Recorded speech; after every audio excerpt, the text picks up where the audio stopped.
Gracias por continuar con nosotros. Les recuerdo que estamos en redes sociales. Mi Twitter es @FelipeFloresNu.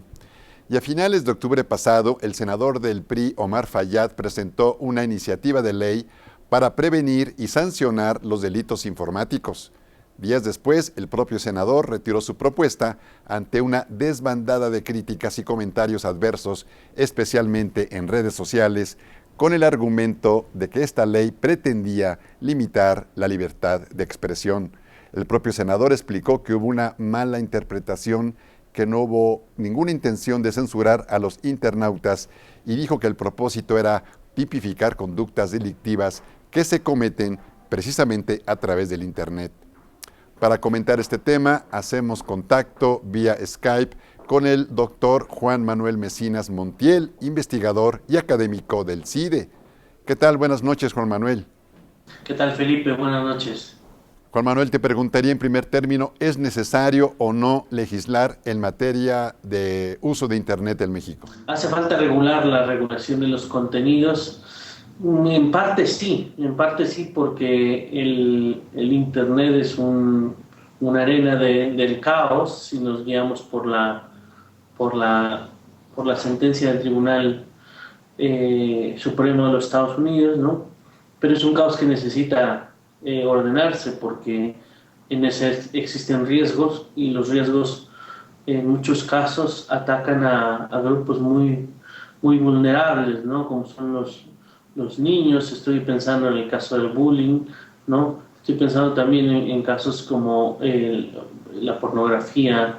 Estoy pensando en casos como el revenge porn, ¿no? Entonces es necesario regularlo, ¿no? Juan Manuel, ¿qué riesgos implica legislar sobre el Internet? A mí me parece que el riesgo grande que se corre es generalizar. Y precisamente la propuesta del senador tenía ese problema, que generalizaba, ¿no?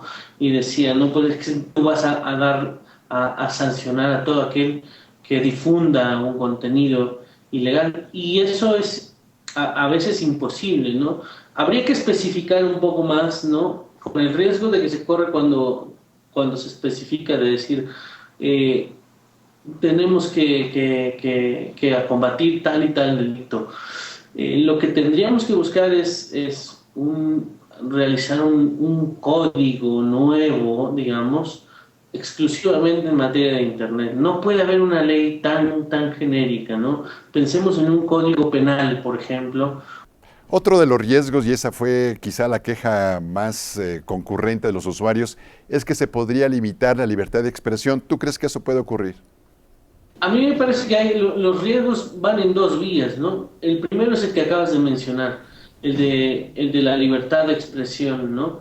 Pero también hay un riesgo de perder oportunidad, y en eso podemos hablar de oportunidades de todo tipo, sociales, económicas, educativas, en el Internet. Es decir, o vemos el Internet como un instrumento que nos pueda ayudar, pero en el cual tiene riesgos y hay que evitar su censura en aras no solamente de la libertad de expresión, sino también de tomar las ventajas económicas, sociales, educativas que tiene el Internet, ¿no?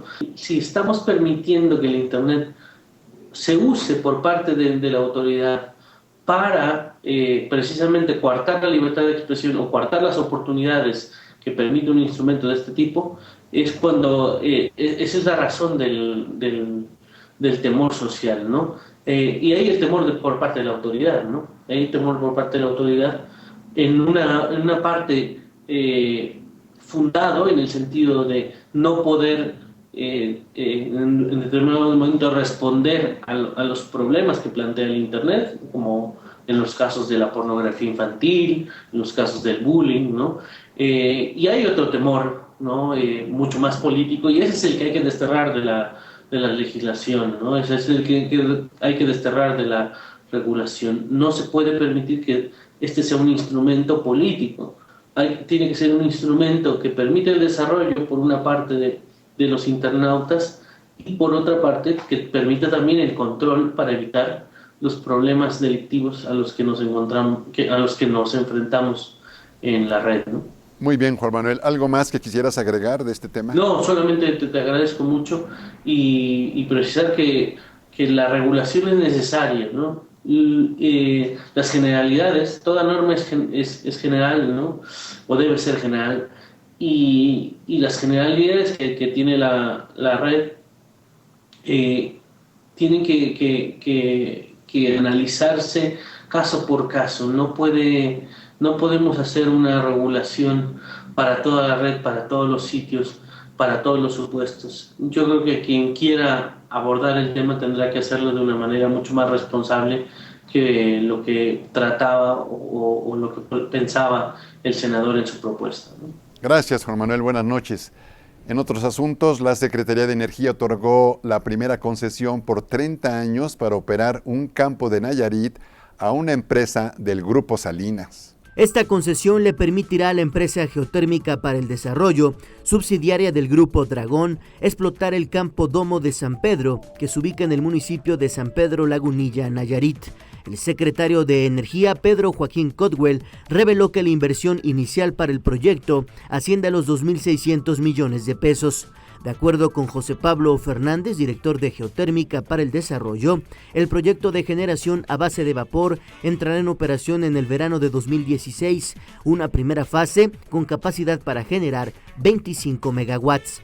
Por su parte, el director general de la Comisión Nacional del Agua, Roberto Ramírez, explicó que el título de concesión implica la extracción de vapor en 18 pozos, lo que supone un requerimiento de 43.8 millones de metros cúbicos de agua al año. Y la transnacional mexicana Cemex cerró esta semana la venta de sus activos en Austria y Hungría. El comprador fue el grupo Roderfer en una transacción que ascendió a los 160 millones de euros que la cementera usará para reducir su deuda y a otros propósitos corporativos. Por cierto, manifestó también que tiene interés de invertir en Cuba, con lo cual va a expandir su presencia que tiene actualmente en más de 50 países. Regresamos después de una breve pausa para platicarle del Buen Fin, que será ya la próxima semana.